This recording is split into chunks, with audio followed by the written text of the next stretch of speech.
और जब तक ये नाकेबंदी हटेगी नहीं तब तक बातचीत संभव नहीं है, ये ईरान ने साफ कह दिया है। हालांकि अमेरिका ने ईरानी जहाज है तोस्का, उस पर कब्जा जमा लिया यानी जब्त कर लिया है। और ऑलरेडी अमेरिका ने वार्न किया था कि हम नाकेबंदी करके रखें, यहां से कोई भी जहाज गुजरने नहीं देंगे। इसी के दौरान जब्त किया गया। इससे पहले अमेरिका ने आरोप यह भी लगाया कि ईरान की ओर से हॉर्मुज में गोलियां चलाई गई। जो अभी स्थिति है वो ये है कि 22 तारीख को डेडलाइन, जो 2 हफ्ते का सीज फायर था, वो खत्म हो रहा है। क्या उससे पहले समझौता हो पाएगा? कोशिशें की जा रही हैं, लेकिन अभी जो इंडिकेशन मिल रहा है, जिस तरह से क्रूड ऑयल के प्राइसेस में उछाल देखने को मिला, तो समझौता होता हुआ दिखाई नहीं दे रहा है। देखते हैं क्या कुछ डेवलपमेंट आएगा। लेकिन 22 तारीख जो डेट है वो काफी इंपॉर्टेंट है कि आगे क्या मार्केट माहौल और दिशा रह सकती है। एक बार प्राइसेस पर नजर डाल लेते हैं कि क्रूड के 6% उछाल से गोल्ड सिल्वर की कीमतें कहां पहुंच चुकी हैं। आज के सेशन की बात करें तो गोल्ड सिल्वर पर प्रेशर देखने को मिल रहा है, एमसीएक्स कॉमेक्स दोनों जगहों पर। कॉमेक्स पर देखें तो आप देख सकते हैं स्क्रीन पर $4814 पर गोल्ड कॉमेक्स पर ट्रेड कर रहा है। एमसीएक्स पर 1% डाउन है, 1,52,937 का भाव चल रहा है। सिल्वर की बात की जाए, ये भी तकरीबन 2% गिरा हुआ है। एमसीएक्स पर 2,52,200 का ट्रेड कर रहा है, कॉमेक्स पर $80 पर ट्रेड करता हुआ दिखाई दे रहा है। सबसे पहले मैं अमित सर भी हमारे साथ जुड़ चुके हैं। सर, आपका भी बहुत बहुत स्वागत है द बोनस में। Thank you so much sir, good morning. Good morning sir, आपसे ही बातचीत करना शुरू करूंगा। जिस तरह से वीकेंड में सिनारियो डेवलपमेंट आए, क्या लग रहा है सर, अब समझौता नहीं होगा, वापस से ये वॉर 2.0 स्टार्ट हो जाएगा, ऐसा कह सकते हैं? ब्रिज जी, सबसे पहले तो ये बता दूं कि आपकी चमक बढ़ गई है चेहरे की। अच्छा, जैसे बॉम्बे जैसे स्टूडियो डेट का नजदीक आ रही है आपकी। अच्छा, मुझे लगा सर मुंबई स्टूडियो की वजह से चमक बढ़ गई, आप कहेंगे। अच्छा, ये बॉम्बे स्टूडियो का कमाल है। देखिए जी सर। नहीं नहीं, डेट जैसे जैसे आपकी नजदीक आ रही कुर्बान होने की, वैसे वैसे आपकी चेहरे की चमक बढ़ रही है।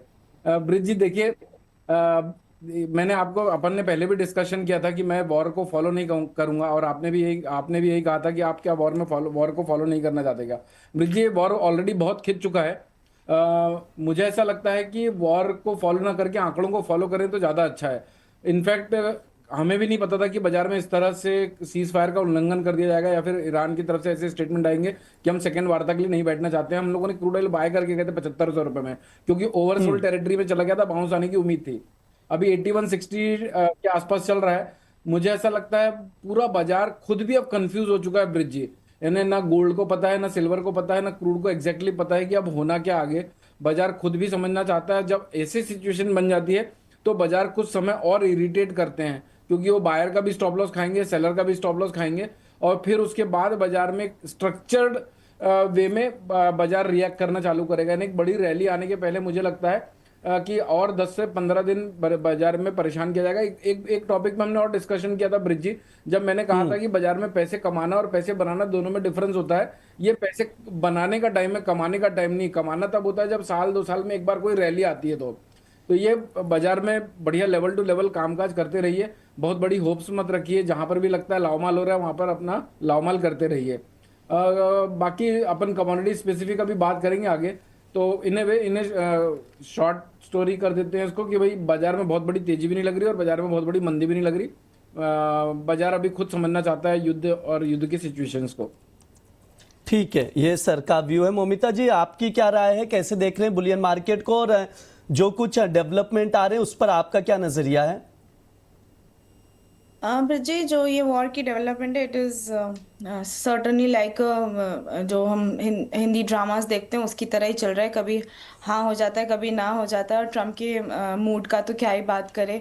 सो इन दोनों को एक कंक्लूजन में लाना तो इट इज़ सर्टनली डिफिकल्ट होता जा रहा है, क्योंकि अभी जैसे पहला पीस टॉक इन्हें 21 आवर्स में ख़त्म कर दिया। अब 22 तक जो सीज फायर है, 21 तक वो भी ख़त्म होने वाला है। बट उससे पहले इन्हें सीज फायर का भी उल्लंघन कर दिया, और ट्रम्प ने भी बोल दिया कि अगर इसने डील नहीं करी तो I am going to go for further aggressive strikes and all. तो इस वजह से हमें गोल्ड और सिल्वर में प्रेशर देखने को मिल रहा है, क्रूड ऑयल में जो कि एकदम से इतने गिरावट दिखी थी हमने फ्राइडे के मूवमेंट्स में, और वहाँ पे हमें तेजी देखने को मिल रहा है। पर पर यहाँ पे ना एक चीज़ देखनी पड़ेगी कि प्राइजेस जो जी है, अगर मॉर्निंग की अगर बात करें तो जो उसने लो लगाए थे वहाँ से काफ़ी रिकवर भी कर चुका है। जैसे 4735 का लो था गोल्ड का कॉमिक्स में अर्ली इन द मॉर्निंग, तो वो वहाँ से रिकवर करके अभी ऑलमोस्ट 4800 के आसपास चल रहा है। वैसे ही सिल्वर का भी 78.35 के आसपास का लो था और अभी $80 के आसपास ये चल रहा है। तो अभी जो भी पॉजिटिव जो भी नेगेटिव न्यूज़ आ रही है उससे ना गोल्ड उतनी तरीके से रिएक्ट नहीं कर रहा। एक नीजक रिएक्शन ज़रूर आ रहा है, but it is not like कि एकदम से मैसिव फॉल आ रहा है। तो that is also need to be considered while we take any kind of position in it. और अगर हम लेवल्स की बात करें तो गोल्ड जो है, जैसे मैंने पहले भी बोला है, 1,51,000 के नीचे जब तक नहीं जाता, बिकॉज 1,50,000 टू 1,51,000 एक अच्छा बेस बना हुआ है, तब तक इसमें सॉफ्टनेस नहीं है। प्राइजेस आर इंटैक्ट, अभी कंसोलिडेशन की टाइप ही चल रहा है और ये सस्टेन करता है तो हमें अपसाइड ही देखने को मिलेगा इन दी कमिंग टाइम। क्योंकि लॉन्गर फ्रेम की अगर हम बात करें तो बुलियंस अभी भी पॉजिटिव में ही है। वैसे ही सिल्वर का भी यही है, 2,47,000 के नीचे अगर नहीं जाता तो it is not weak as of now. यहाँ पे अगर सस्टेन कर गया तो हमें प्राइजेस अपसाइड ही देखने को मिलेगा, may be towards 2,75,000 also in the near term. ठीक है, ये जो लेवल्स बताए जा रहे हैं उसके अकॉर्डिंग आप लोग देख सकते हैं गोल्ड सिल्वर के लेवल्स ट्रेडर्स के लिए काफ़ी इंपॉर्टेंट है। अमित सर, जिस तरह से मोमिता जी ने भी बताया कि ट्रंप अलग ही मूड में नजर आ रहे हैं, मुझे अभी भी उनका जो ट्रूथ सोशल मीडिया पे लिखा था, नो मोर मिस्टर नाइस गाय, उसको लेकर पूरा उनका स्टेटमेंट में पढ़ रहा था कि मुझे उम्मीद है कि ईरान ये जो समझौता किया जा रहा है, प्रयास किया जा रहा है अमेरिका की ओर से, उसे स्वीकार कर लेगा। अगर ऐसा नहीं करेगा तो उसके पावर प्लांट और पुल को उड़ा दिया जाएगा। अब कोई शराफत नहीं होगी, ये ट्रंप की ओर से बयान दिया गया। सर, ये स्थिति तो पहले जैसी ही बन गई। ब्रिज जी देखिए, हम लोग जब हिंदी सिनेमा देखते हैं तब उसमें देखते हैं कि जब कोई किसी खूंखार गुंडे का जब वर्चस्व खत्म होता चला जाता है तो वो जानबूझ के बदमाशियां करता है और कुछ ऐसा तांडव करता है जिससे उसका वर्चस्व बना रहे, माहौल डर का बना रहे चारों तरफ। तो मुझे ऐसा लगता है कि कहीं ना कहीं उस सिचुएशन में आ जाएगा ये यूएस वाला, क्योंकि और इसकी बलि भी चढ़ा दी जाएगी मुझे ऐसा लगता है, क्योंकि अभी नवंबर तो मुझे लगता नहीं कि ये जीत पाएंगे, क्योंकि ये अभी अच्छा। मैं एक्सपेक्ट कर रहा था कि हफ्ते 10 दिन के अंदर ये सब समाप्त हो जाना चाहिए था, लेकिन अब 1.5 महीने के आसपास खिंच चुका है। तो मुझे लगता है इनकी बलि चढ़ा दी जाएगी और एक बार कुछ ऐसा कुकृत्य करवा दिया जाएगा इनके हाथ से, जिसकी वजह से बाजार में एक बार अफरा तफरी मच सकती है। और उनके स्टेटमेंट्स भी इसी तरह से आ रहे हैं और वो बलि चढ़ने के लिए खुद भी रेडी हैं, जिस तरह से उनके ट्वीट्स आते हैं, यानी कि no one will be surprise कि भाई इन्होंने ऐसा कैसे कर दिया। तो अभी बड़ी अजीब सी सिचुएशन बनी हुई है उधर। इन्हें हमारे बड़े बुजुर्ग कहते थे कि भाई किसी से अगर काम हमेशा के लिए निकलवाते रहना है तो उसके गले में एक नाल ठोक दो और उसको खींचते रहो। अब हार्मोस को रोककर ईरान ने यही काम किया हुआ है। तो अब सिचुएशन को मेरे ख्याल से इन सब चीज़ों को एक कहानियों के तौर पर देखना चाहिए, बाजार को आंकड़ों से ही समझना चाहिए, क्योंकि बाजार हर चीज़ों को, हर घटनाओं को एब्जॉर्ब करके चलने की कोशिश करता है। और बाजार सुप्रीम इसीलिए कहा जाता है। कई लोगों को ये भी नहीं समझता है कि बाजार को सुप्रीम क्यों कहते हैं। बाजार को सुप्रीम इसीलिए कहते हैं क्योंकि बाजार हर गतिविधि, हर घटनाओं के इफेक्ट को पहले से ही एब्जॉर्ब करके आगे बढ़ना चाहता है। तो ब्रिज जी, जब तक 1,52,000 का एक और पॉइंट मैंने आप लोगों के पिछले शो में कहा था, सिल्वर की एक्सपायरी मई एंड की है। आज हम 20 अप्रैल पे खड़े हुए हैं। पुराने जो बाय हैं वो सब 3 लाख और 2,80,000 रुपए के ऊपर के फंसे हुए हैं, बाकी सब तो निकल के अलग हो गए हैं। तो अगर उन सबको भी रोल ओवर कॉस्ट एक बार 6,000-7,000 रुपए की उनकी आंख पे डालनी है तो ये बाजार बढ़ेगा नहीं, पहले यहीं पर कंसोलिडेट करेगा, रोल ओवर होंगे और दूसरी एक्सपायरी तक मोर और लेस मैक्सिमम। आज तक लाखों ट्रेडर्स लोगों के साथ काम कर चुका हूँ ब्रिज जी, 90-95% लोग गिव अप कर जाते हैं अनलेस उनके पास बेपनाह पैसा हो। तो अभी वो भी रोल ओवर खत्म हो जाएंगे, तो हो सकता है ये अप्रैल मंथ के बाद मई में हम तेजी ट्रिगर होते हुए देखें बुलियंस में। 261 के बाद एक तेजी पकड़ सकता है, 242 के नीचे मंदी पकड़ सकता है सिल्वर। गोल्ड की अगर बात करें तो 1,52 के नीचे की स्टेबिलिटी बाजार को 1,50,000 तक गिराने के लिए मदद कर सकती है। 1,57 के ऊपर एक फ्रेश तेजी 1,60 और 1,65 की ट्रिगर होने की संभावना बनेगी।